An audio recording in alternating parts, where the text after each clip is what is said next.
ఇది నా gut feeling, నేను కూడా చెప్పాను. అంటే తన గ్రామం బాగుండాలని ఒక యువకుడు వస్తే మాట్లాడలేడు.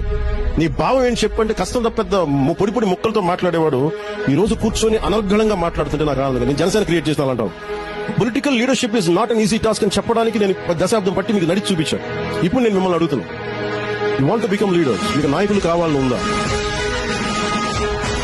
గ్రామ స్థాయిల్లో, వార్డు స్థాయిల్లో, నియోజకవర్గపు స్థాయిల్లో, పార్లమెంటు స్థాయిల్లో, జిల్లా స్థాయిల్లో, ఒక రీజియన్ స్థాయిల్లో, ఒక రాష్ట్ర స్థాయిల్లో, కేంద్ర స్థాయిలో మీకు అవ్వాలని ఉంది అంటే నేను దానికి రోడ్ మ్యాప్ సిద్ధం చేశాను. మెంబర్షిప్ టు లీడర్షిప్ మార్గమే మన విధానం. అంటే Janasena is an ideology based party, not a caste based party, not a family party, not a regional party. ఈ రోజు మనం ఇక్కడ ప్రారంభించినప్పటికీ కూడా నా gut feeling one day it will be national party.